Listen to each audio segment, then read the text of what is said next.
What's going on, everybody? Today we're going to be checking out a Meteor deck that I've been tinkering with for the past couple of days, and boy oh boy is it strong. It demolishes Shaman decks, it beats most Inquisitor decks, and it goes toe to toe with Inquisitor and Grindstone decks. However, this one's much more consistent and wins quite frequently against Grindstone Inquisitor decks. Grindstone Inquisitor is super strong, especially if they get lucky with placement, but this one doesn't rely on nearly as much placement, so you're good to go. The makeup of this deck consists of Boreas, Harlequin, Meteor, Summoner, and Mime.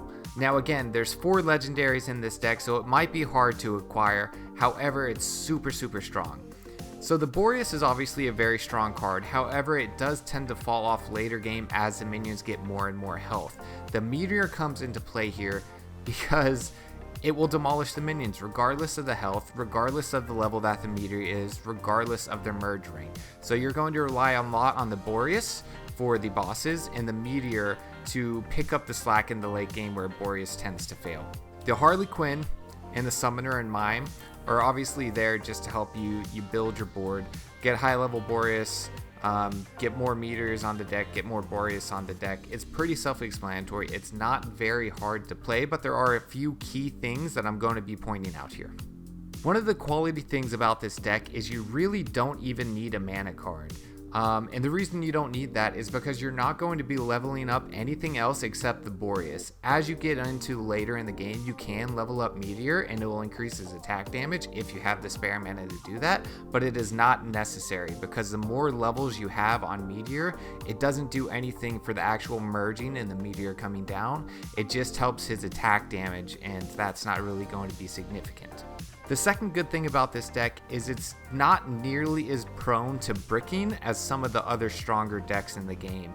If you're not familiar with bricking, it's essentially putting out all your cards in the beginning. Say you get 4 Harlequins, you're unable to kill all the minions and you lose right off the bat. However, because Meteor does some nice solid attack damage, that coupled with the Boreas, your chances of bricking are relatively low. You also have Mime, which actually does significant damage in the early game with its auto attacks, so if things get dicey and you have some Mimes on the board, make sure you keep them on there until you get some mana for some more cards. Don't merge them instantly because Mimes will also help with your bricking.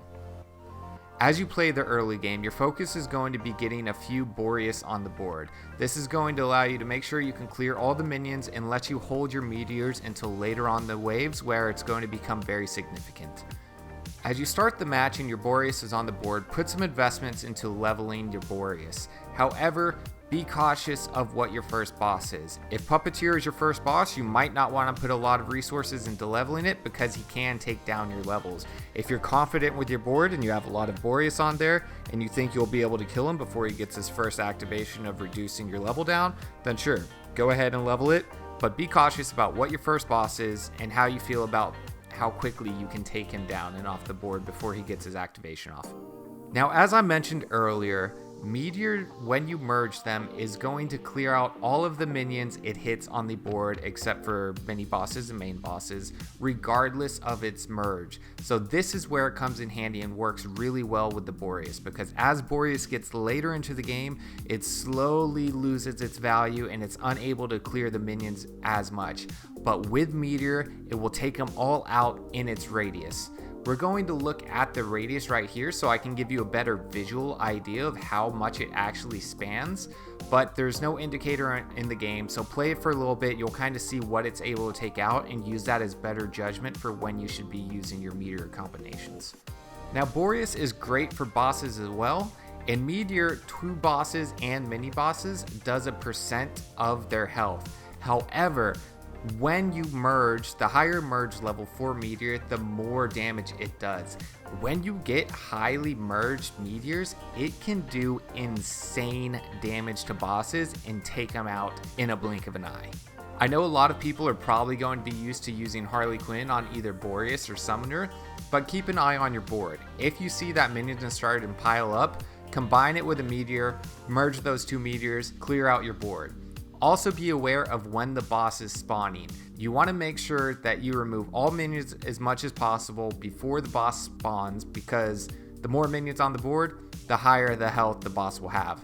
And this is where this card can really shine, because you're going to be getting, if played right, You're going to be getting bosses spawned with no extra health, and you're able to take them out really quickly, while your opponents are going to have a heck of a hard time taking out the boss with 2 million health, especially if they're on something like the Inquisitor deck. This is where you can go toe for toe and really punch above your weight. Again, it's really important to play passively, play slowly, and hold on to your meteors. It's okay if you get to the first boss and you haven't merged any meteors at all. Those are going to come in handy as the minions get stronger. Again, they will clear out the minions regardless of their health, regardless of the merge rank the meteor is. Now me, I like to wait until a mini boss comes because that allows the minions to really pile up. And once it hits the top, that's generally when I drop the meteor merge, so it'll clear all the minions that are green, and it'll allow my Boreas to focus on the mini boss, taking it out without a problem. As always, I hope you enjoyed the video. If you ever have any questions regarding the game, feel free to drop a comment below and I'll be happy to answer them.